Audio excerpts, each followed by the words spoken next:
Hello guys. मैं आपको आज बताऊंगा कि इंग्लिश में क्या एक विद्यार्थी को, एक स्टूडेंट को या किसी व्यक्ति को सीखने के लिए उसके पास क्या चीज होनी चाहिए, क्या ऐसा होना चाहिए। तो मैं कुछ चीज बताता हूँ, आप इसको देखिए। इंग्लिश क्लास पहली तो है कि इस पे उसके पास मीनिंग होना चाहिए।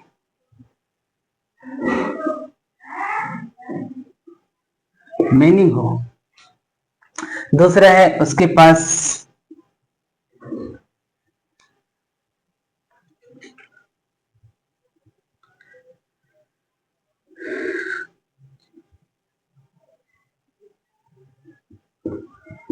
ग्रुप्स हो।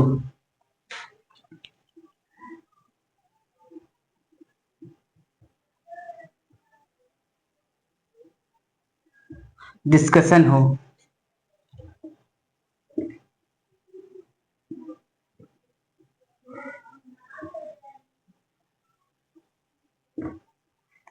Word power.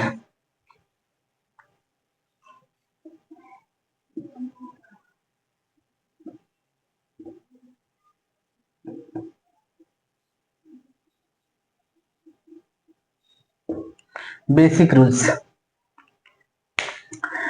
अगर इंग्लिश में अगर आपके पास मीनिंग नहीं है ना, तो नहीं हो पाएगा, क्योंकि मीनिंग आपको कलेक्शन करना ही पड़ेगा। You will have to collect lot of meaning. जब तक आप मीनिंग कलेक्शन नहीं करोगे, as long as you will not, you will have to collection meaning. अब जब तक आप कलेक्शन मीनिंग नहीं करोगे, तो आपको पता ही नहीं चलेगा कि किसको क्या बोलते हैं, कैसे बोलते हैं, किसे बोलते हैं, वो समझ नहीं आएगा। और एक आपको एक ग्रुप की जरूरत पड़ता है, क्योंकि जब हम इंग्लिश सीखते हैं ना, हम चाहते हैं कि हमसे इंग्लिश जल्दी बन जाए, हम जल्दी बोलने लग जाए, हम जल्दी सीख जाए। हर व्यक्ति चाहता है, लेकिन इसके लिए इन्वायरमेंट ऐसा हो, उसके प्लेटफॉर्म ऐसा हो, इसके इर्द गिर्द, इसके पड़ोस के ऐसे लोग हों जो ग्रुप में हो, और ग्रुप में एजुकेशन ग्रुप हो, या फिर कुछ ऐसा हो जो जो हम चीज सीखना चाहते हैं। जैसे अंग्रेजी सीखना चाहते हैं, हम चाहते हैं कि बहुत फराटे से, बहुत जल्दी इंग्लिश। तो ये हमारे होना चाहिए कि हम जिससे बात कर रहे हैं ना, तो उसको भी इंग्लिश का समझ होना चाहिए। ये नहीं कि हम अंग्रेजी सीखना चाहते हैं लेकिन उसको इंग्लिश के बारे में कुछ समझ ही नहीं है, तो ये क्या बात करेगा। तो हमको कि पहले तो हमें जिस ग्रुप में रहते हैं तो देखना है कि ग्रुप में लोग कैसे हैं, क्या वो लोग जो हैं तो अंग्रेजी में बात करते हैं, या अधिक से अधिक मीनिंग का यूज करते हैं या नहीं करते हैं। अगर नहीं करते तो उस ग्रुप में रहने से हमें कोई ऐसा हमारे में चेंजेस नहीं आएगा, कि जरूरी नहीं है कि हम इंग्लिश सीख ही जाएंगे। तो ग्रुप ऐसा होना चाहिए कि हमारे इंग्लिश वोकेबलरी का भी पावर बढ़े। डिस्कशन। अब ये तीसरा है डिस्कशन। डिस्कशन भी इंग्लिश में बहुत महत्व रखता है कि डिस्कशन। अब डिस्कशन है कि हम कहीं बात करते हैं, देखो जहां भी हम चर्चाएं करते हैं, बातचीत करते हैं, कम्युनिकेशन, तो हम बात के करते समय ये ध्यान हमको देना चाहिए कि हम अधिक से अधिक इंग्लिश मीनिंग यूज करें, अधिक अधिक वर्ड पावर यूज करें, डिफिकल्ट वर्डों को हम अपने दिमाग में समाहित करके रख सके, है ना, सेव करके रख सके। क्योंकि जितना हम अपने अंदर, अपने मन में, माइंड में वोकेबलरी डालेंगे, हमारे मुंह से उतना ही वोकेबलरी निकलेगा। जितना ज्यादा हमारे वर्ड पावर रहेंगे, उतना हम अच्छे से बात कर पाएंगे। तो हमें डिस्कशन करते समय ये विशेष ध्यान देना है कि हम कितना सामने वाले से डिस्कशन के टाइम पे बात कर पा रहे हैं ना। तो ये इंग्लिश के लिए बहुत इंपॉर्टेंट है। वर्ड पावर, देखो जो वर्ड पावर सबसे बड़ी इसमें है वर्ड पावर। आपके पास अगर मीनिंग का वर्ड पावर बहुत सारे है ना, तो स्ट्रक्चर रूल्स कोई जरूरत नहीं है, क्योंकि आप कहीं भी देखिए, हर जगह आपकी वर्ड पावर बहुत मजबूत है, बहुत स्ट्रेंथ, वेरी स्ट्रेंथ है आपका वर्ड पावर, आपके अंदर बहुत सारे वर्ड का नॉलेज है, तो कोई दिक्कत नहीं है। क्योंकि आपके पास अगर मीनिंग का खजाना है, तो इंग्लिश में कोई दिक्कत नहीं जाता है। दिक्कत तब जाती है जब हमारे पास से कोई शब्द का मीनिंग ही हमको पता नहीं है, तो हमको थोड़ा सा कठिनाई जाती है। अब देखते हैं यहाँ बेसिक रूल्स। कुछ इंग्लिश में स्ट्रक्चर, सब्जेक्ट, हेल्पिंग वर्ब कहाँ कैसे लगाना है, इतना तो समझ विकसित करना पड़ेगा हमको। क्योंकि कुछ भी रूल्स होता है कि हमको इतना पता है कि हम किसे कह रहे हैं, क्या कह रहे हैं, है ना। तो सब्जेक्ट हमको पता होना चाहिए, इस सब्जेक्ट में हेल्पिंग वर्ब क्या है इतना पता होना चाहिए। हेल्पिंग वर्ब के बाद वर्ब लग रहा है या नाउन्स लग रहा है, क्या लग रहा है, ये तो पता होना चाहिए, है ना। और नाउन्स के बाद वर्ब लग रहे हैं या फिर अदर वर्ड लग रहा है, तो ये चीज हमको ना पता होना चाहिए। तो बेसिक रूल्स रूल्स में साइड साइड में बता दो कि कुछ खास रूल्स ना आपको याद करना पड़ेगा। और ऐसे माहौल पे रहो जहां आपको लगता है, अगर इंग्लिश सीखना चाहते हो तो ऐसे माहौल पे रहो जहां अधिक से अधिक वोकैबुलरी आपके मतलब फायदा हो, अधिक से अधिक इंग्लिश बोलते हो, ऐसे लोगों के साथ रहो जो इंग्लिश में ज्यादा चर्चे करते हैं। या मैगजीन पढ़ो, इंग्लिश मैगजीन आती है ना। बहुत सारे द हिंदू आता है, आप वो पढ़ो तो उसमें बहुत सारे इंग्लिश है। तो जो जैसे इसमें बहुत सारे मीनिंग होता है, अगर जब आप पढ़ोगे तो आपको मन में एक ये होगा, क्वेश्चन टैग होगा कि ये मीनिंग का मतलब क्या है, ये मीनिंग, तो ये जानने की उत्सुकता बढ़ेगी। तो ये इंग्लिश किताब पढ़ो, इंग्लिश पैराग्राफ पढ़ो, जितना ज्यादा से ज्यादा हो सके तो इंग्लिश का चीज ही यूज करो। इंग्लिश में कोई चीज दिखे तो उसको जानने की कोशिश करो, इंग्लिश मीनिंग को जानने की कोशिश करो, है ना। तो इससे इंग्लिश क्या है, सीखने में आसान हो जाता है।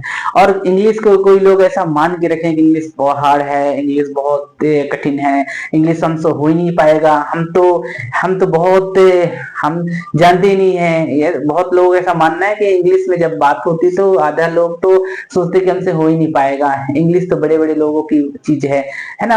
बड़े स्कूल में जो पढ़े होंगे वही सीख सकते हैं, हम तो सीख ही नहीं सकते हैं, वो हार मान जाते हैं।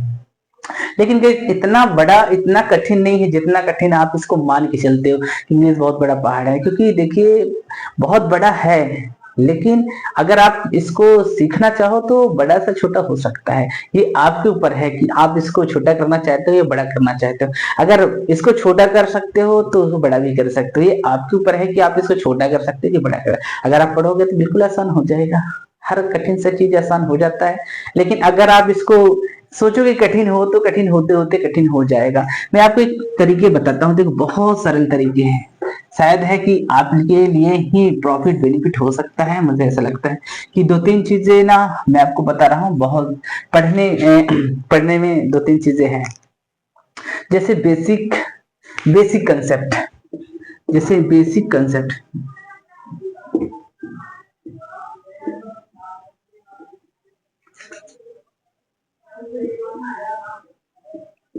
बेसिक कंसेप्ट,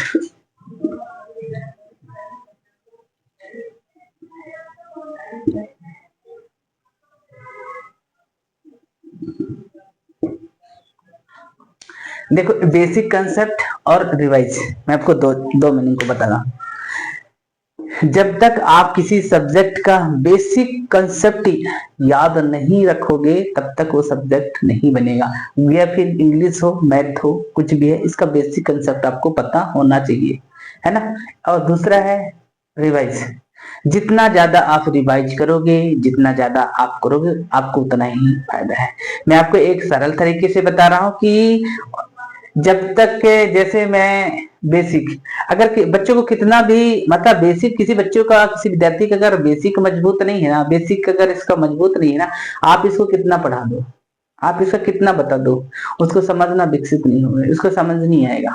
आप कितना भी बड़े अच्छे टॉपिक को एक्सप्लेन कर दो, कितना मैग्नीफाई कर दो, कितना इसे डिस्क्राइब कर दो, उसको समझ नहीं आने वाला है जब तक कि उसको बेसिक कंसेप्ट पता नहीं हो इस चीज का।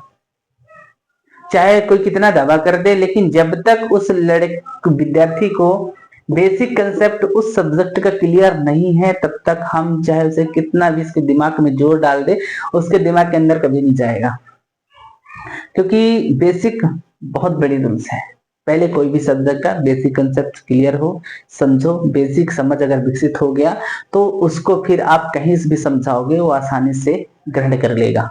और वही, और रिवाइज, देखो हम पढ़ तो लेते हैं, लेकिन क्या रिवाइज, जब तक हम रिवाइज नहीं करेंगे ना तो हम कितना पढ़ ले। आपने देखा होगा जो बड़े बड़े एग्जाम होते हैं, जैसे यूपीएससी होता है, पीएससी होता है, बड़े बड़े एग्जाम होता है, तो आपने देखा होगा कि बहुत ऐसे लड़के हैं कि दिल्ली में 4-4, 5-5, 6-6 साल जाके कोचिंग करते हैं, और कोचिंग करने के बावजूद भी इनका यूपीएससी में सिलेक्शन नहीं होता है। लेकिन उन्हीं में से एक लड़का ऐसा होता है कि गांव गांव का लड़का होता है, एक गांव का लड़का होता है और वही यूपीएससी के लिए दिल्ली जाता है और वही लड़का एक साल में यूपीएससी क्रैक कर लेता है। ऐसा क्यों? आपने कभी अंदाजा लगाया ऐसा क्यों? क्योंकि पता है ना, जो 4 साल का लड़का है उसके अंदर ना उस चीज का भूख नहीं है, लेकिन जो 1 साल के अंदर जो आया वो लड़का ने क्यों क्वालिफाई कर लिया? क्योंकि उसके अंदर भूख था। उसने पता है कि उसने उसने जो 4 साल का लड़का था वो 1-2 बार पढ़ा, लेकिन जो 1 साल का लड़का था ना वो पढ़ा 1 बार, लेकिन उसने रिवाइज बहुत ज्यादा बार किया, क्योंकि उसके अंदर भूख पैदा था। वो भूख था कुछ करने का, कुछ बनने का। उसने रिवाइज किया और निकाल के ले गया। लोग बोलते हैं यूपीएससी बहुत ये है, अरे रिवाइज मांगता है। अरे कुछ लोग मानते हैं कि उसके किस्मत में था, उसके उसीलिए इसको हो गया। अरे चूतिया हो, अरे पता है उसके अंदर भूख था, उसने रिवाइज किया इसलिए इसका हो गया। आपके अंदर भूख नहीं था, आपने रिवाइज नहीं किया इसलिए नहीं हुआ। अरे इसलिए बोलता हूँ ना, ज्यादा रिवीजन करो। रिवीजन आप पढ़ो कम, रिवीजन ज्यादा करो। क्योंकि कोई भी चीज है, जब तक आपके दिमाग में वो चीज दिखने ना लग जाए, जब तक आपको ना आंख बंद करके आपको चीज को ना दिखे, तब तक आपको उसका रिवीजन आप ना 1 बार पढ़ो नहीं 1000 बार पढ़ो। जब तक रिवीजन आपका सिलेक्शन दे सकता है, सिर्फ रिवीजन। आप जितना बार दोहराओगे आपसे उतना ही बेहतर बनेगा। कोई लड़का टॉपर है, कोई लड़का बहुत है, इसका मतलब है कि दोहराता बहुत ज्यादा है। अब गाइस मैं आपसे बार बार बोलता हूँ कि बेसिक कंसेप्ट अपना क्लियर करो और रिवाइज पे ध्यान दो। कोई टॉपिक स्कूल में पढ़ के आए हो, कोई कहीं भी कोचिंग एकेडमी पढ़ के आओ, जितना ज्यादा आप रिवाइज करोगे आपका सिलेक्शन होने का चांस उतना ज्यादा बढ़ जाएगा। और जितना कम आप रिवाइज करोगे आपकी सिलेक्शन होने की उतना ही वेट रहेगा। जितना ज्यादा रिवाइज उतनी जल्दी सिलेक्शन। इसलिए गाइस मैं आपको लास्ट बार बता रहा हूँ कि बेसिक कंसेप्ट अपनी क्लियर करो और रिवाइज पे विशेष ध्यान दो। रिवाइज जितनी ज्यादा होगी सिलेक्शन उतनी जल्दी होगी। Thank you so much.